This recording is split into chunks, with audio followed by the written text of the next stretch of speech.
Would be for Nabil. Can you explain with logic and a rational way the concept of the Trinity? Yes. Great. Next question.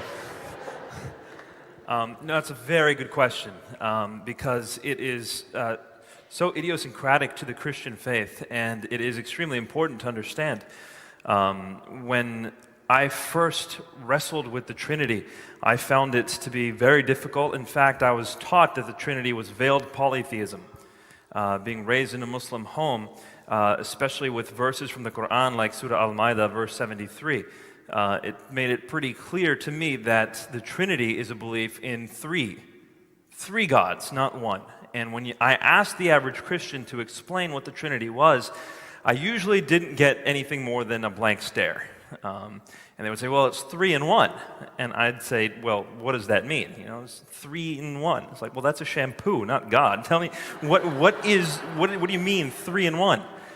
And generally speaking, I wouldn't get a response. I'm going to cut to it so that we can have more questions. It's important to be able to articulate the doctrine of the Trinity if you believe in it. If you believe in it, be able to articulate it. Otherwise, you don't really know what you believe in, and you don't actually believe it. You want to believe it, but you don't know what it is. So be able to articulate the doctrine of the Trinity. The doctrine of the Trinity is the belief that God is one in being and 3 in person. 1 in being and 3 in person.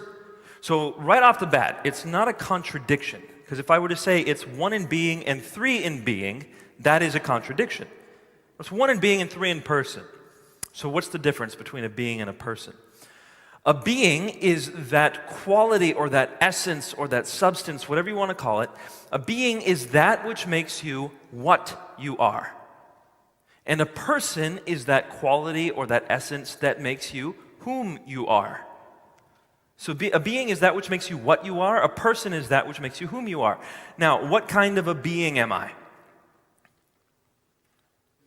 Thanks for the vote of confidence. I appreciate that. Human being. I'm a human being, just so you know. Now, who am I? I am Nabil Qureshi. So what I am is a human being. That's my being. Who I am is Nabil. That's my person. The two are not the same thing.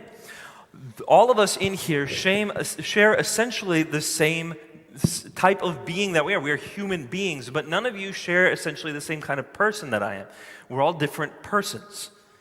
So the characteristic of a being is very different from that of a person.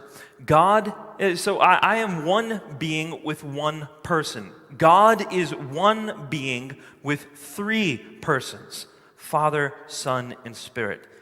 Is there anything like that on this earth? No. But does that mean God cannot be one being in 3 persons? Absolutely. It means he can be that if that's what he is. There's no way we can know these deeper things about God apart from revelation. I do think that there is enough evidence in this world for us to conclude that God exists. I think it is the most rational conclusion. It's the most, it covers the most data, it makes the most sense, it fulfills, I think, the criterion of Occam's razor. I think it works.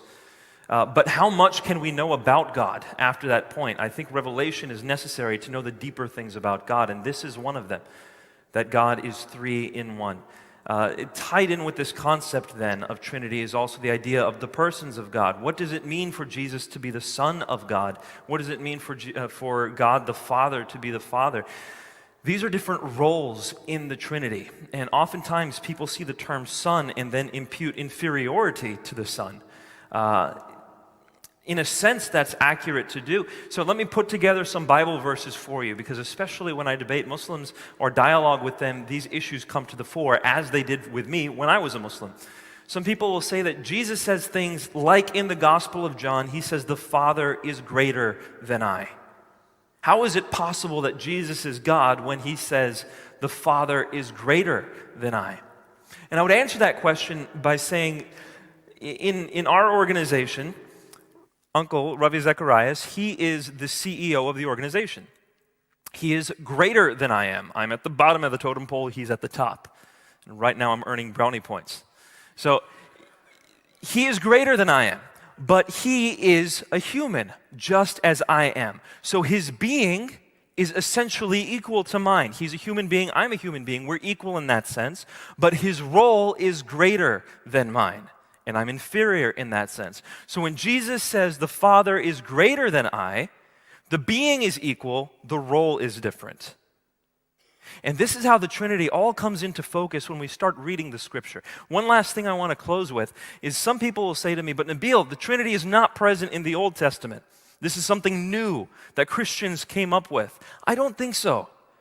I think when you start reading the Old Testament a bit more carefully, now through the lens of clarity that we have from the New Testament, you start seeing it in the Old Testament. And people might say, where? Where did we start seeing the Trinity in the Old Testament? I see it in the first verse of the first chapter of the first book of the Bible. Genesis chapter 1, verse 1. It says, in the beginning, God created the heavens and the earth. Well, let's take that back into the Hebrew. It says, Elohim created. Elohim is the plural of God. It's gods. In the beginning, gods.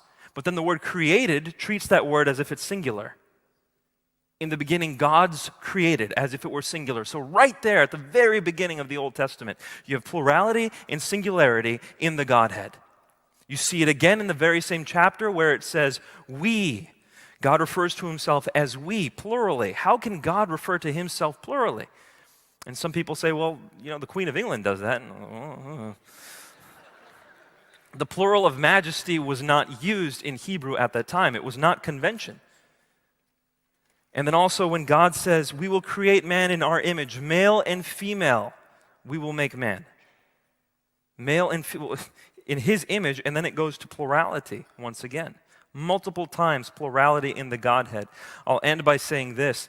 In the Shema, this is the statement that Jews would often recite twice a day. Shema Yisrael, Adonai Eloheinu, Adonai Echad. Hear, O Israel, the Lord our God, the Lord is one. Okay, very profound proclamation. The Lord our God, the Lord is one. In a world of polytheism, it's very profound. But that word one, echad, is not used to describe a singularity. It's used to describe something like a cluster of grapes. You would refer to the entire cluster as one cluster. That's what the word echad is. So even in the Shema, we have shades of the Trinity. It's just clarified through the person of Jesus, and it explains so much of what happens in the gospel. And I think, there's a lot more we could discuss here, but I think it's one of the most beautiful teachings about the depth of God's character and how he is unlike anything in this universe.